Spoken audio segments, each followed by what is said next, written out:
بسم اللہ الرحمن الرحیم۔ کتابوں کی جب ہم بات کرتے ہیں تو ایک بڑی خوبصورت کتاب جو پچھلے سال میرے ہاتھ لگی اور اس کے بعد میں نے اس کتاب کو بار بار پڑھا، اور جب بھی پڑھا اس کا ہر صفحہ، اس کا ہر لفظ، اس کی ہر لائن جو ہے وہ عجب طرح کی خوشی آپ کو دیتی ہے اور عجب طرح کی خوشی دیتی ہے، اور ایک محبت کا اور ایک عقیدت کا جذبہ ان سارے کرداروں کے لیے ہمارے اندر جو ہے وہ اٹھتا ہے جن کا ذکر ہے۔ اس کتاب کا عنوان ہے جناب راہ رواں، اور اس کے آپ سمجھ لیجئے اس کی رائٹر بیسیکلی انہوں نے اس کو کمپوز کیا ہے، اس کے اندر اپنی یادوں کو، اور محترم اشفاق احمد صاحب کی یادوں کو، وہ ہیں ہماری بہت محترم بانو قدسیہ، مولا کریم دونوں کے درجات بے حد بلند فرمائے۔ اس وقت جو میں راہ رواں سے آپ کو پڑھ کے سناؤں گی وہ اشفاق صاحب کی کتابوں سے متعلق ہے کہ بانو صاحبہ فرماتی ہیں محترم اشفاق صاحب کی جو ایک لائبریری تھی، ان کے گھر کے اندر ایک لائبریری تھی، اور وہاں پہ اشفاق صاحب جو ہے وہ اپنے پڑھنے لکھنے کا جو بھی کام ہوتا تھا اس میں مصروف رہتے تھے۔ بانو قدسیہ لکھتی ہیں اس لائبریری میں ایک الماری تھی جو غسل خانے سے ملحق دیوار میں جڑی تھی، اس میں چپ بورڈ کے تختے تھے، اور اسی الماری میں ان کا مال غنیمت، لوگوں کے عقیدت سے بھیجے تحفے، خان صاحب کی دل رکھنے کے ضمن میں کی ہوئی فرمائشیں پڑی تھیں، لندن امریکہ سے لائے گئے pen, ball point, marker, highlighter, ربڑ، سیاہی مٹانے والے آلے، سٹیپلرز، ڈائریاں، نوٹ بکس، ان پر لکھے ہوئے نوٹس، کافی کے ڈبے، جنسنگ اور قسمہ قسم کے قہوے، لینس، چابیاں، ان سے کھلنے والے چھوٹے بڑے تالے، ہر سائز کی کینچی، گھڑیاں، چینز، نیل کٹر، فائلیں، یہاں ایک کائنات آباد تھی۔ آپ لکھتی ہیں ان تمام چیزوں کو زیر استعمال لانے کا خان صاحب کو شوق نہ تھا، یہ تو ایک میموری باکس تھا۔ جب وہ چاہتے ایک پین اٹھا کر، ایک گھڑی دیکھ کر کسی واقعہ، کسی شخص کو حاضر کر لیتے۔ وقت اور مقام میں یوں آسانی سے سفر کرنا ان کے لیے آسان ہو جاتا۔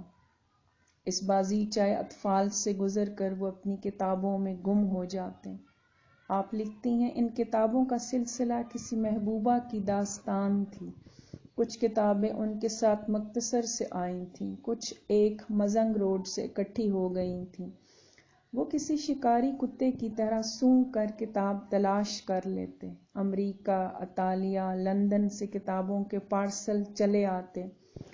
انارکلی کے فٹ پاتھیے ان کے یار تھے، جو ہی ہم دونوں کسی اتوار کو انارکلی میں داخل ہوتے، ایجوکیشن ڈپارٹمنٹ سے ملحق دیوار کی آگے فٹ پاتھ پر کتابیں پھیلائے کباڑیے ہمیں لبیک کہتے۔ انارکلی کے دہانے پر دونوں جانب پرانی کتابیں سرعام منتظر ہوتی، خان صاحب چنتے رہتے، وہ کتابوں کو ٹھونکتے رہتے، مطلب کہ سیکنڈ ہینڈ کتابوں کا ڈھیر لگ جاتا۔ وہ ہر کباڑی کے ساتھ عورتوں کے انداز میں بھاؤ تاؤ کرتے، یہ ان کا کباڑیے کے ساتھ ریپو قائم کرنے کا طریقہ تھا۔ کار پارکنگ کرنے والوں سے ضرور پوچھتے کہ کار کا کرایہ کس قدر ہے اور یہ ریٹ کیوں زیادہ ہے یا کم، یہ بھی دوسرے کو گفتگو میں گھسیٹنے کا سربند تھا۔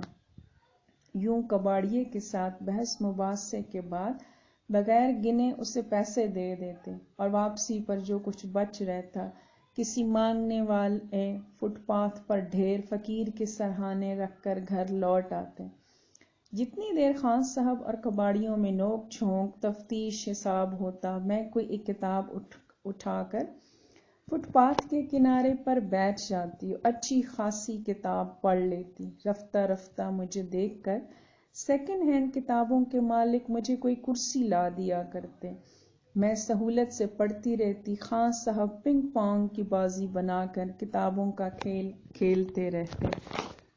واپسی پر ان کتابوں کی چھان پھٹک ہوتی، وہ ان پر چڑھانے کے لیے سیمنٹ کے خالی براؤن کاغذ سے بنے ہوئے تھیلے لاتے۔ یہ تھیلے عموماً میو ہسپتال کے سامنے والے کباڑیوں سے حاصل کیے جاتے، گھر لا کر انہیں وزن تلے رکھ کر سیدھا کیا جاتا، کچھ دنوں بعد کھول کر کاغذ سیدھا کر کے انہیں کتابوں پر چڑھایا جاتا، کتابوں کی پشت پر موٹے مارکر سے نام لکھ کر اسے بڑے سلیقے اور ترتیب سے سجایا جاتا۔ یہ سارا ریچول خان صاحب کے لیے کسی تہوار کی طرح دلچسپ تھا۔ انہوں نے کتابوں کو انسانوں کا روپ دے رکھا تھا۔ ہر کتاب کو خاکی لباس پہنا کر وہ اسے اپنی الماریوں کی ریجیمنٹ میں ریکروٹ کر لیتے۔ ایک بار جب امجد اسلام امجد اور ان کی بیگم فردوس ہمارے گھر آئے تو امجد نے کہا، خان صاحب یہ کتابوں کو کاغذ کون چڑھاتا ہے؟ میں اور کون؟ اور ان کے پشتے پر کون نام لکھتا ہے کتاب کا؟ بھائی میں اور کون؟ امجد ابھی حیران ہونے میں مشغول تھا کہ فردوس بولی، اور امجد آپ اپنی کتابیں گیراج میں یوں ڈھیر کر آپ نے کر رکھی ہیں جیسے عید کے دن اوجڑیاں پڑی ہوتی ہیں سڑکوں پر۔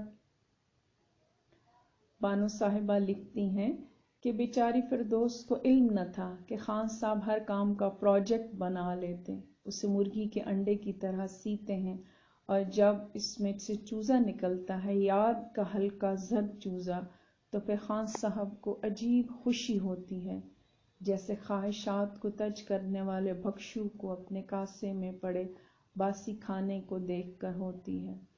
خواہشات کو فی الفور تج دینے میں جو آنت تھا، اس علم کو خان صاحب سے زیادہ کوئی نہیں جانتا۔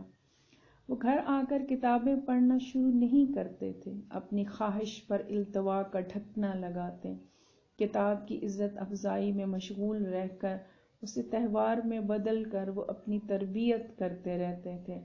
کتابوں سے نکل کر خان صاحب کو عفت کی فکر سمیٹ لیتی، لیکن خان صاحب کی محبت کتابوں سے جاری رہتی۔